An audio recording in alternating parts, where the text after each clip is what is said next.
Today I have my special friend, Anne Caroline, with me. Anne Caroline is also a professional coach. So I thought this interview for my book would be more interesting because she will ask me questions from a different perspective. So welcome, Anne Caroline. Thank you so much, Shu. I hope to be as good as you imagine I will be. So we are here to talk about I Am the American Dream book. And the first question I wanted to ask you, I was really curious about that, is what do you think your book has to say to someone outside of the US? Great question.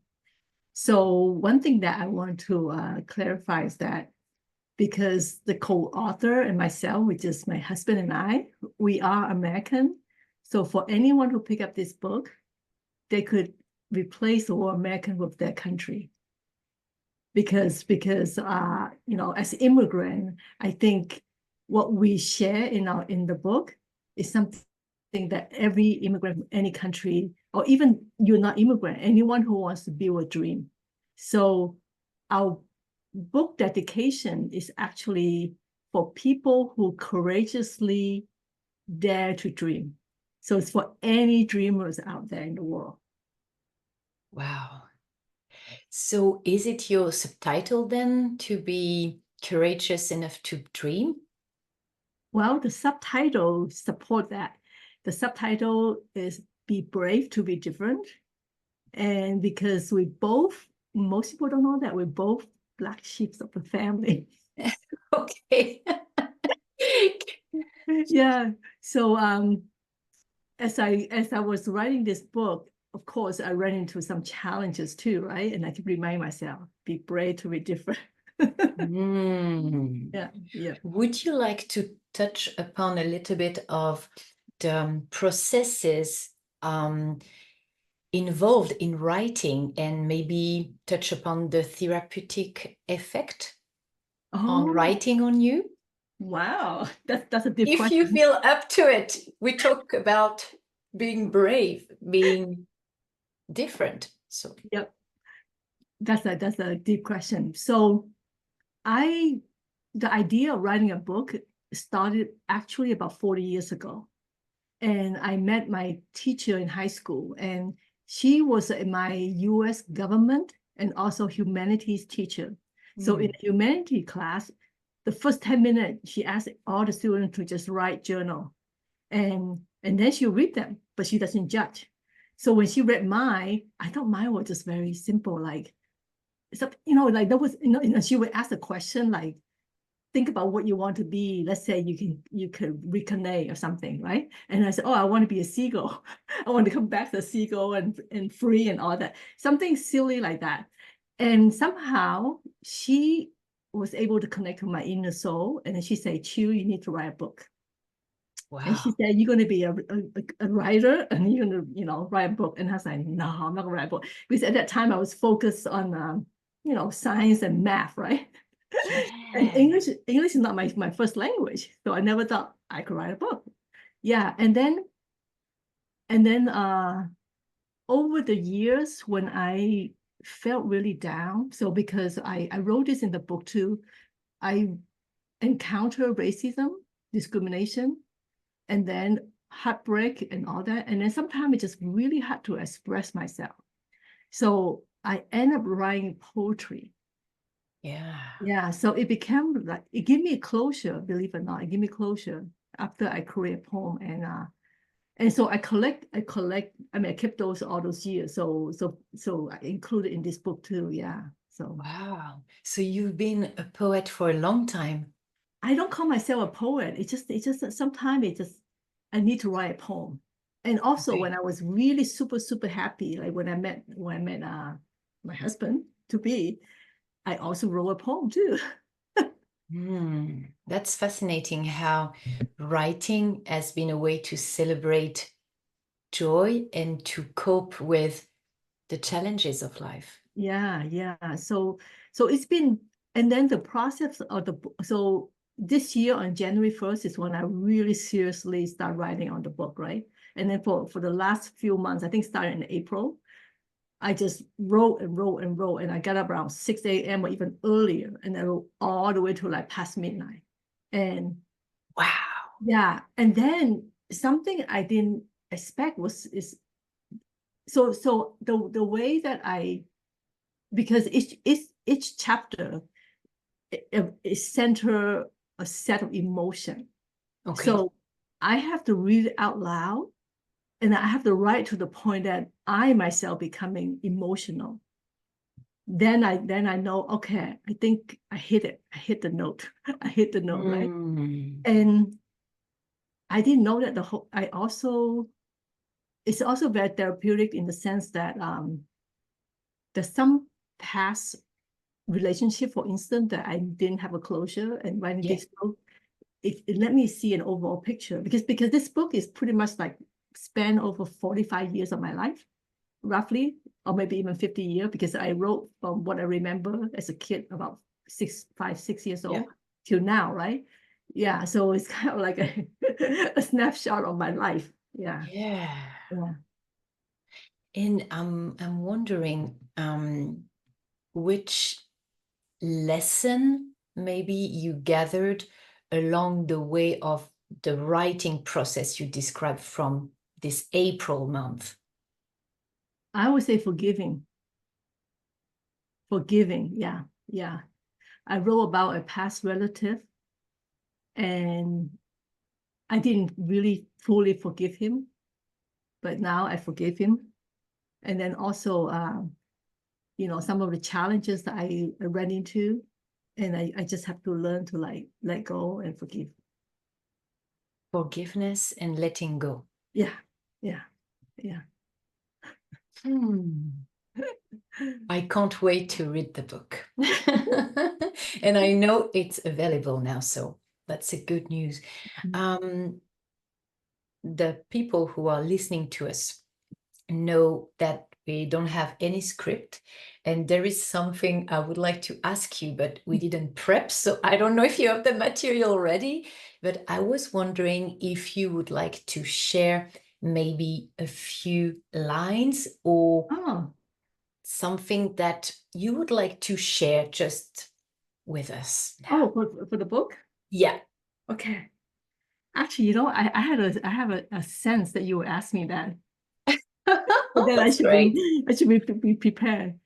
So okay, because my next format I'm going to do is the audiobook. So this will be a practice. Yeah, exactly. Wonderful. Okay, so you guys going to hear my lousy narrative skill. So, okay, so the book is organized in 2 acts. So I don't call it chapter, I call it scene. Okay. Yeah, because each scene is like a short story by itself. Yeah, so for busy people, they don't have to read the entire memoir. They just open up one scene and they could read it. And then 2 acts. One act is before Wang and me cross path. Yeah. Second act is, of course, in our life together when we met.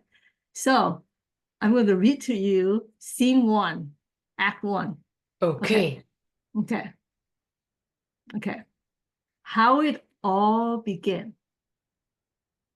2 distinct lives from 2 separate countries with the same American dream.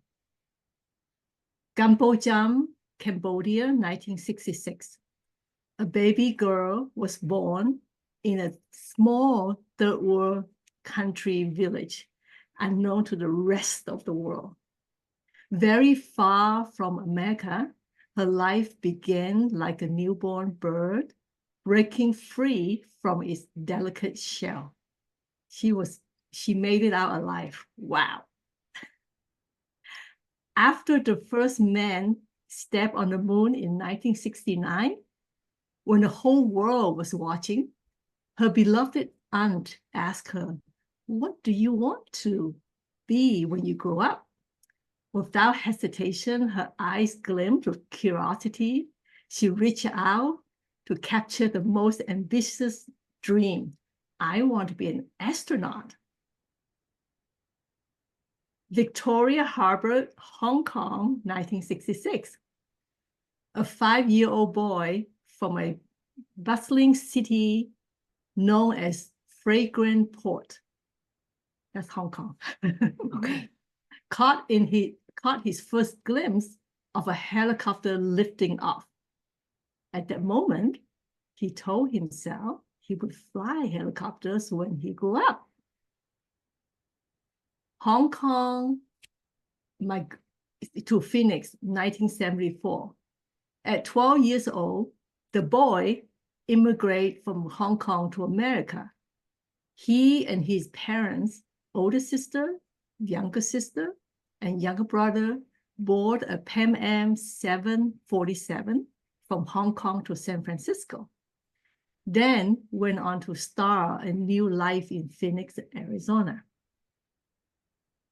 Malaysia to Fort Lauderdale, 1979. At the same age of 12, the girl, after a long, life-threatening journey, immigrated from Cambodia to America. Accompanied her grandmother, older sister, older brother, she boarded a Pan Am 747 from Kuala Lumpur to San Francisco, then went on to start a new life in Fort Lauderdale, Florida.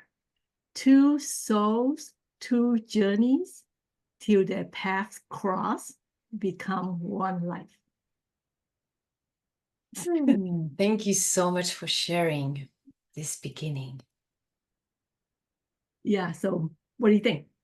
Oh yeah, I want to read all of it. Obviously, you know that too, and yeah, that's really inspiring. So I know you wanted to keep the interview quite short. Mm-hmm.